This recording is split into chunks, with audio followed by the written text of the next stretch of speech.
Vous êtes bien sur la radio nationale et vous avez fait le bon choix. Il est 7h à 100, même heure à Ganadougou Niena et c'est l'heure de votre journal. Bonjour et bienvenue.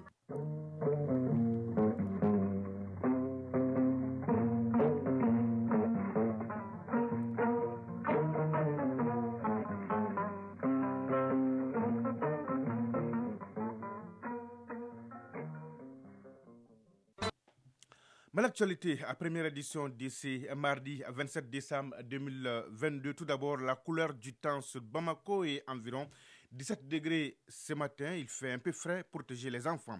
La journée sera ensoleillée avec un peu de vent, 18 km à l'heure, humidité 19% et la maximale attendue est de 34 degrés.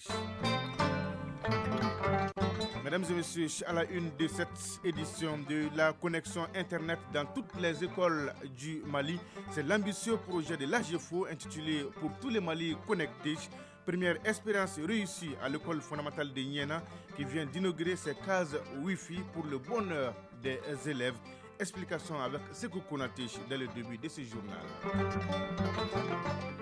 À suivre le grand format et c'est un hommage mérité que nous rendons ce matin à un collègue qui s'apprête à déposer les micros et la plume. Il s'agit de Idrissa Kamara, El Hadji Idrissa Kamara, qui fait valoir ses droits à la retraite ce 31 décembre après 30 ans de service à la nation à travers l'ORTM. Son parcours avec Bourama Traoré dans ce journal.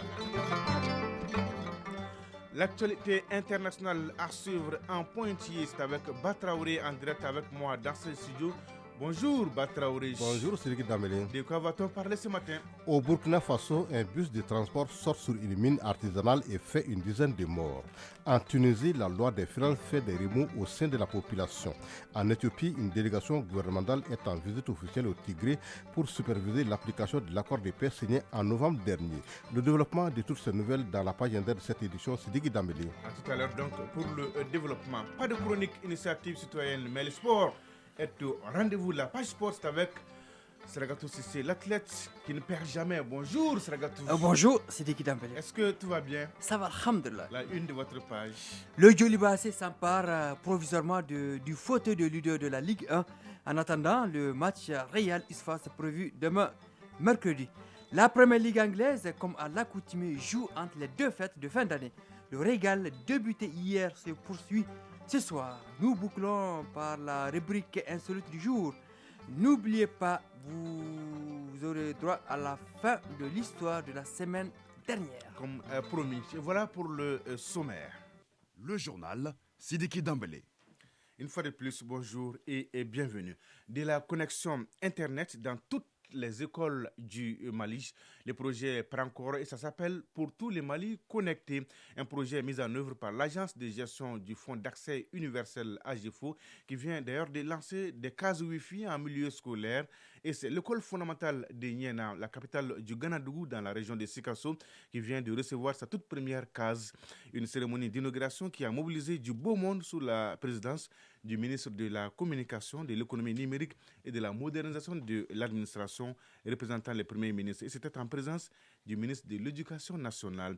Cérémonie suivie par nos envoyés spéciaux, Sekou Konaté et Suleiman Bamba de notre bureau régional de Sikasso. Par la mise en service de la case Wi-Fi de l'école fondamentale de Niena, l'agence de gestion du fonds d'accès universel AGEFO veut donner corps à une dynamique, celle des Mali connectés.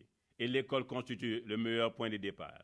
Aboubakar Sako, directeur général AGEFO. Les cases Wi-Fi en milieu scolaire est une réponse à la mise en œuvre d'une mission essentielle de l'agence de gestion du fonds d'accès universel. L'agence a pour mission d'assurer la promotion des TIC. Doté de 15 tablettes tactiles, une connexion Internet avec une borne Wi-Fi et un serveur et d'autres accessoires, la salle Wi-Fi de l'école fondamentale de Niena est une aubaine pour les apprenants dans ce monde de plus en plus compétitif. Ibrahim Kone, directeur de l'école pilote de Niena. Cette dotation permettra, j'en suis certain, d'enterrer l'ignorance des jeunes scolaires, cultiver leur esprit de créativité et d'imagination pour relever les défis de l'ère des nouvelles technologies et de l'informatique. Sidibé Dédéou Ousmane, ministre de l'Éducation nationale. Les technologies de l'information et de la communication sont devenues une réalité dont nul ne peut se passer, quel que soit le secteur au sein duquel l'on opère, quel que soit l'endroit où l'on se trouve. C'est un enjeu majeur.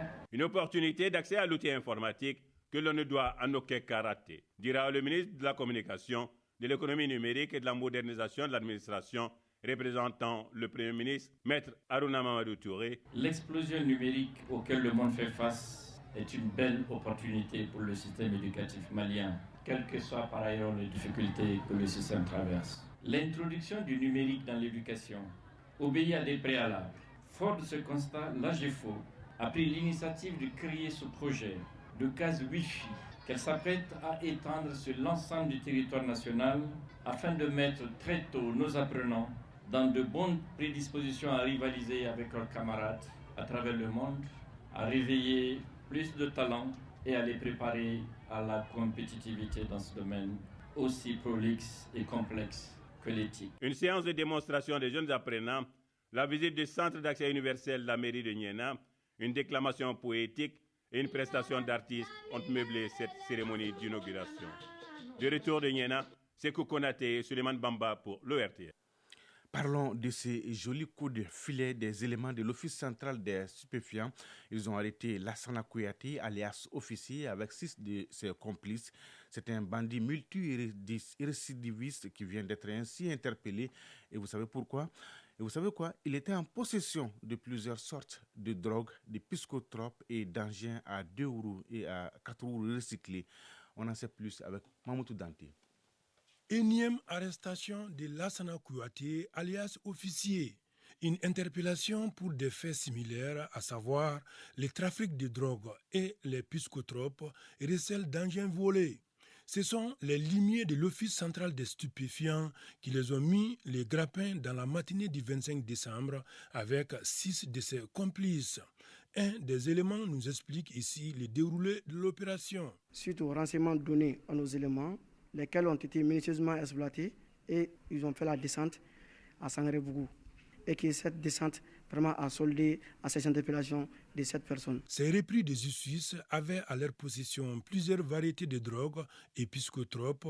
Ces quantités importantes vont de la cocaïne à l'héroïne en passant par les chanvres indiens d'une valeur estimée à plusieurs millions de nos francs, précise un limier de l'Office central des stupéfiants. Il a été interpellé en possession de plusieurs sortes de stupéfiants, dont la valeur marchande est estimée à plus de 15 millions de francs CFA, avec une somme en espèces de plus de 4 500 000 francs CFA. Ces motos et ces véhicules qui viennent d'être saisis par nos éléments sont les fruits du recel. On suppose qu'il a un réseau et il a des éléments qui sont sur le terrain, qui font des braquages par-ci par-là et qui ceci amènent le butin de ces braquages et par la suite établit dûment des fausses factures pour vendre ces motos. Les investigations sont en cours pour dénicher d'éventuels complices de ces bandits multirécidivistes.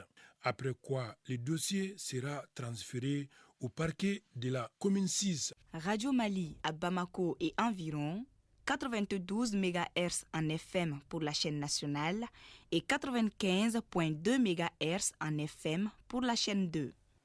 Merci d'être câblé. Grand format de ce journal, c'est un journaliste complet au sens propre comme au figuré qui s'apprête à ranger les micros et la plume. Idrissa Kamara, on l'appelle affectueusement ici Idi ou El Hadj Idi. Il fait valoir ses droits à la retraite ce 31 décembre 2022 après 30 ans de service rendus à la nation à travers l'ORTM. Idrissa Kamara a intégré l'ORTM en 1992 à la faveur de la création de la chaîne 2 de l'ORTM. Par son professionnalisme et sa voix captivante, l'homme a vite séduit les auditeurs. Même s'il n'a reçu jusque-là aucune distinction honorifique, les passionnés du micro se réjouissent de la reconnaissance publique qui n'a de prix selon lui. C'est mardi 27 décembre 2022, donc il présente son dernier journal radio à la radio nationale à partir de 13h. À cette occasion, la rédaction a décidé de lui rendre hommage. Clin d'œil de Bourama Traoré et de Fali Sidibé à un collègue au parcours impressionnant.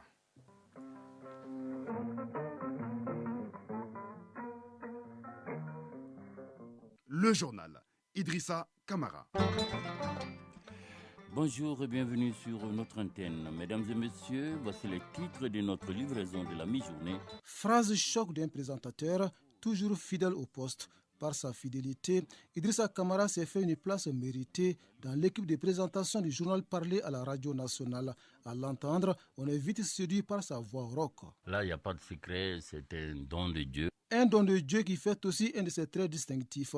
S'il n'est pas journaliste qui le veut, l'homme des rendez-vous des mardis et mercredis n'est pas venu dans les métiers par accident. J'ai toujours été piqué par le virus du journalisme parce que je me souviens déjà quand j'étais au lycée Badala en 10e année, je me surprenais régulièrement à faire le commentaire des matchs, les matchs interclasses, les matchs interlycées. Je voulais vraiment être un homme de médias. Un destin voulu et disposé par le maître du ciel. Après ses études primaires et fondamentales à l'école de Bozola, Idrissa Kamara entre au lycée Badala, puis au lycée Bouyagui Fadiga. Avec son bac en poche, il se rend en Guinée pour des études de sociologie et au Libéria pour parfaire sa connaissance en anglais. Après le Libéria, il dépose ses valises à Abidjan, en Côte d'Ivoire. À partir d'Abidjan, je me suis inscrit à ce qu'on appelait à l'époque INIECO. Il y avait une formation à distance. C'était pas encore les histoires d'Internet. Les documents arrivaient par la poste. Tu pouvais recevoir les cours, tu pouvais faire des exercices, tu pouvais faire des copies et que tu renvoyais, on les corrigeait et au bout du cycle, tu avais ton diplôme. Avec ce diplôme de INIECO, s'ouvrent pour lui des portes de stage au quotidien national ivoirien Fraternité Matin à la radio de Côte d'Ivoire. Puis, il se rend à Marseille, en France, pour étudier le journalisme photo. De retour au pays en 1990, Idrissa Kamara va créer un journal. Il s'appelait Bamako Hebdo. J'en étais le premier éditorialiste. Bamako Hebdo qui est resté ici à Bamako pendant quelques années. C'était début des 90, 91 par là.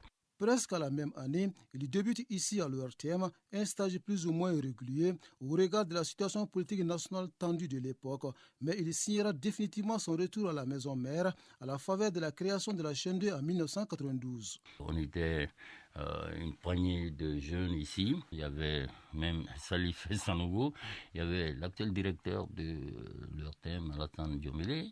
Il y avait Bokatouré Bobi, il y avait Feu Thomas Lazare Keita, il y avait lui-même Bali, il était jeune technicien ici, il y avait Moïse Traoré, on était assez nombreux, on nous a donc déversé ici au niveau de la chaîne 2 où nous avons fait véritablement nos premiers pas. Donc j'ai véritablement commencé ici en 92. De son intégration à l'ORTM à son départ à la retraite, Idrissa Kamara a laissé son empreinte indélébile sur des émissions à la fois créées et animé. Chaleur tropicale, par exemple, je faisais ça au niveau de la chaîne 2, c'était de l'animation, de la musique, du Mali, de la sous-région, etc., etc. Et j'ai créé aussi Faso Kunkan qui passe encore à la radio, que Lamine anime avec beaucoup de bonheur aujourd'hui, et aussi Lunko. Lunko est arrivé ici en 93, c'est moi qui l'ai amené ici à la radio. J'ai créé la chronique environnement qui passe maintenant. Même les avis et communiqués, moi je l'ai fait ici. J'ai animé Top Étoile. Pendant 20 ans, j'ai fait la page PMI. Et parallèlement, puisque j'aimais les sports, j'animais aussi les émissions sport à la télévision surtout. Et tout ça, c'est parce que j'avais l'amour de cette maison-là, l'amour de Radio Mali. L'amour de la radio qui lui a permis de se frayer un chemin dans un environnement de plus en plus en manque de professionnels. Pourtant, exercer le métier de journaliste obéit à des exigences. Les exigences du métier de journaliste, aujourd'hui comme hier, c'est la rigueur d'abord. Le journalisme aussi impose à celui qui le pratique la curiosité, le sens du travail bien fait. Aussi, ne pas avoir l'appât du gain. J'ai un professeur de journalisme qui a l'habitude de me dire, jeune homme, celui qui veut être riche ne choisit pas d'être journaliste. Il faut de la probité intellectuelle. Des valeurs qui inspirent aujourd'hui moins de jeunes évoluant dans les métiers. Or, le respect de ces principes directeurs ouvre pas mal de portes dans la vie. Idrissa Kamara a de quoi se réjouir. Je n'ai pas reçu de distinctions honorifiques, c'est vrai, j'en demande pas non plus. Mais la reconnaissance publique, c'est cela. On me reconnaît dans la ville. Quand je prends un taxi, le taximène, il y a des chances, il me reconnaît. Dès que je lui demande, mais à combien tu me transportes, quand il entend ma voix, une personne normale, j'aurais pris 5 000 avec elle, mais c'est vous, c'est 2 000, ou bien il me transporte gratuitement. Je vais chez un tailleur, dès qu'il me reconnaît, il me fait ma tenue gratuitement, ou en tout cas à moitié prix. J'ai cette reconnaissance publique. Partout où je vais, les gens me reconnaissent et ont du respect et de l'estime pour moi. Derrière cette reconnaissance publique, le sexagénaire nourrit des regrets. Selon une formule bien inspirée, il partage un état d'âme presque commun de ses collègues. Ce que je regrette, c'est ce que tout le monde regrette. Parce qu'ici, on rentre caporal, on sort caporal. Il n'y a pas de changement de galon, quoi.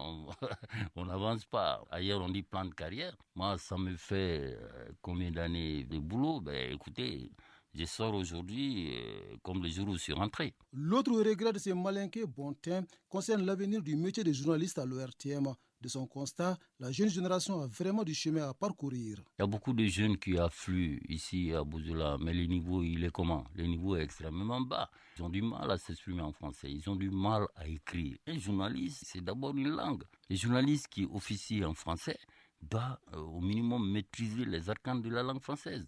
Ni que le journalisme qui est même en Banankana, ni ma Banankame, il va faire tout. Il va faire dimbro maturi, ni retseka kanfo. Se former, continuer de se former, parce que les journalistes doivent être un homme cultivé. Si l'école forme, la culture fait donc l'homme. La riche carrière d'Idrissa Kamara n'a pas été un fleuve tranquille. Les difficultés du métier, il en a connu. Il y a une petite anecdote dont je me souviendrai toute ma vie, c'est cette histoire avec Équation du développement que j'animais. Alors, le Mali était le premier producteur de coton juste après l'Égypte. Brutalement, on s'est retrouvé quelque part largement dévancé par le Burkina Faso. Alors moi, dans ma chronique qui portait sur le coton à l'époque, j'ai tout simplement utilisé une expression qui me paraissait être très juste à l'époque. Dans la chute de mon papier, j'ai dit « l'or blanc du Mali est en train de noircir petit à petit ». Ousmane Issoufou Maïga Pinochet, qui était le Premier ministre à l'époque, écoutait la radio.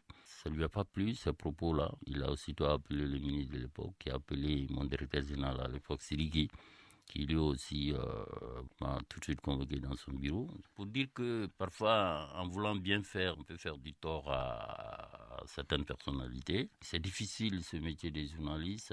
Un métier certes difficile, mais passionnant. 30 ans de passion donc pour le service public, 30 ans de sacrifices consentis pour l'ORTM. Idi, comme on l'appelle affectueusement, range le micro et la plume, non pas sans émotion. C'est avec le cœur très serré que je vais quitter cette maison que j'ai beaucoup aimé, à qui j'ai tant donné.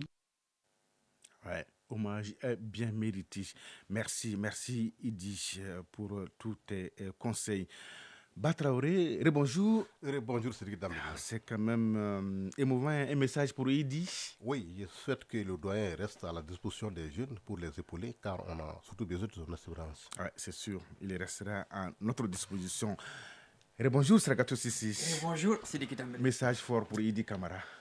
Bon, j'ai eu quand même la chance d'animer la Paille des Sports avec lui pendant plus de 10 ans, les mardis à 13h. Idi est une école. Oui, franchement. Merci en tout cas, Idi, pour tout. Alors, comment Idrissa Kamara prépare son journal? Que retiennent ses collègues de lui? Vous saurez tout cela dans l'édition spéciale des 13h aujourd'hui, dont une grande partie lui sera consacrée. L'actualité internationale au Burkina Faso, au moins 10 passagers d'un bus tués par l'explosion d'une mine artisanale, Batraoré. Oui, selon des habitants de Fada Gourma, c'est un bus de type Dina, un petit véhicule de transport en commun qui a été touché par l'explosion d'une mine dimanche après-midi.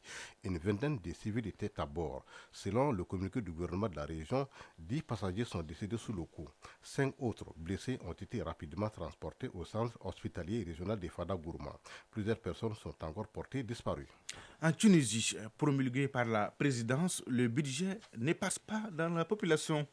Oui, publié vendredi, la loi des finances ne passe pas inaperçue en Tunisie. Après des impôts en augmentation, elle suscite une levée de boucliers. Avocats, syndicalistes ou encore experts comptables multiplient les critiques envers ces textes. Ils reprochent à l'exécutif d'étouffer un peu plus le citoyen tunisien par l'impôt. Certains craignent que la hausse de la taxation n'aggrave l'inflation, d'autant que le texte prévoit aussi la baisse des compensations sous le prix des carburants. En Éthiopie, une délégation du gouvernement en visite officielle au Tigré. La délégation du gouvernement éthiopien est arrivée hier matin à Mekele, la capitale du Tigré. Cette visite d'officiers de haut niveau menée par le président de la Chambre des représentants des représentants vise à superviser l'application de l'accord de paix signé le 2 novembre dernier à Pretoria entre les rebelles du Tigré et le gouvernement fédéral éthiopien. Tempête aux États-Unis, le blizzard du siècle cause près de 50 morts. Oui, le bilan continue de s'alourdir après le passage de la violente tempête hivernale qui a paralysé plus de la moitié du pays ces derniers jours. Dans la région de Buffalo, particulièrement touchée, les secours découvrent de nouvelles victimes au fur et à mesure qu'elles ont accès à de nouvelles zones. Le dernier bilan donné par les autorités, la tempête a provoqué la mort d'au moins 49 personnes, dont 27 dans le seul comté de l'État de New York, le comté d'Erie. Merci Batraoré pour toutes ces informations. C'est votre dernière présentation de 2022. On se retrouvera en 2023, Inch'Allah. Déjà 3 vœux, Batraoré, pour la nouvelle année. Oui, le premier vœu, c'est la prospérité pour l'ORTEM, la santé pour toute la population et la cohésion sociale, la stabilité au Mali. Merci pour ces vœux qu'Allah les exauce. Bonjour, Sargatou Sissi. Bonjour, donnez-nous l'heure, la bonne et la vraie heure, Sargatou. Oui, il est 7h21 à Gorikopela, c'est dans la région de Kaï. On se retrouve juste après les jingles.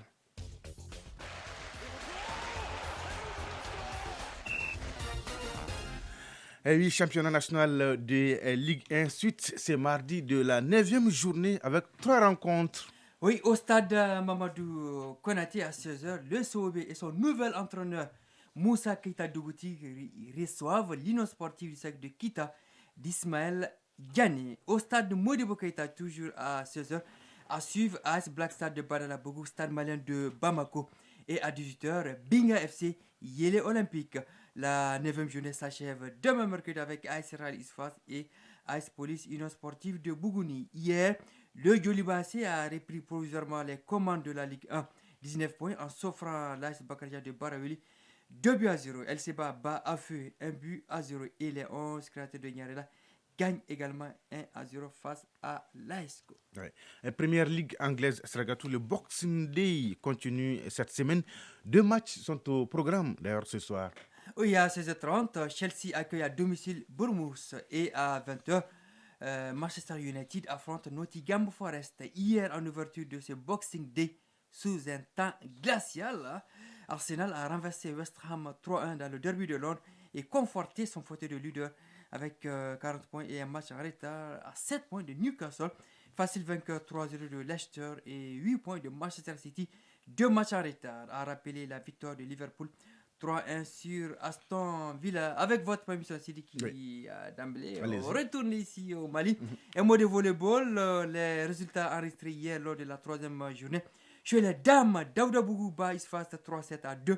La commune 5 domine la commune 4 3-7-0. Chez les messieurs, Gao cartonne Ségou 3-7-0. 1008 logements s'impose sur le fil 3-7-2 devant la commune 4. Succès 3-7-2 de l'Isfas sur la commune 5. Oui, comme promis, Sragatou, retour sur l'insolite, disons la suite de l'insolite de mardi dernier. Nous vous donnons la suite donc de cette histoire de la semaine dernière avec l'entrée en jeu d'un joueur sans l'accord de son entraîneur. Alors, dites-nous tout, Sragatou. Alors, le remplaçant entré en jeu sans le consentement de son entraîneur refuse dans un premier temps de sortir. Alors, tout le monde le sait. Son entraîneur lui demande de quitter le terrain, peine perdue. Le temps file, l'arbitre entre en scène et lui donne un carton rouge. C'est qui est normal. Oui. C'est là où le vase a débordé. Le joueur, expulsé selon nos sources, est petit-fils d'un charlatan. Il ne badine pas avec... il n'est pas n'importe qui. Tout à fait, avec son respect. Alors, son grand-père était là avec sa pipe. Le carton rouge a fait couler de l'eau sur le terrain. Ce n'est pas tout. Des animaux errant par là en ont profité pour un festival. Alors, des supporters ont reçu des coups de sabot au passage. Non. Après le carton rouge, l'eau a coulé sur le terrain. Et des animaux errant par là envahit le terrain. Tout à fait, en ont profité pour s'abreuver. Alors, le match se termine en queue de poisson. C'est sûr. L'arbitre, comprenant la situation, a sauvé sa peau. Personne n'a entendu le coup de sifflet final. Et fin du match. Tout à fait. Merci, Esragatou. Des vœux pour la nouvelle année, Sergatou? Bon, santé, prospérité, beaucoup de bonheur. Merci. On se retrouve le mardi prochain. Inch'Allah. 7h25 à Kenya et à Klela. C'est donc tout pour ce journal. Merci, grand merci à Batraouré et à Idrissa Dambeli qui m'ont aidé à la réalisation. Aux opérations techniques à Lou Koulibaly, présentation Sidiki Dambeli. La mise en ligne est assurée par Abdul Aziz Koulibaly. Merci de votre fidélité et de tous vos soutiens. C'est réconfortant. L'info continue sur votre chaîne tout de suite. La page météo, suivie des avis divers avec Fousseni Diarra. Et à 13h, vous avez rendez-vous avec Idrissa Kamara pour la deuxième édition du journal et son dernier journal. Donc, avant sa retraite. La pensée du jour est signée Oscar Wilde. Les femmes sont faites pour être aimées, non pour être comprises. Oui, les femmes sont faites pour être aimées, non pour être comprises. Mesdames et messieurs, prenez soin de vous et des autres. Encore tous nos vœux de bonne et heureuse année 2023. On se retrouve le mardi 3 janvier 2023, Inch'Allah. Excellente journée de mardi à toutes et à tous. Au revoir.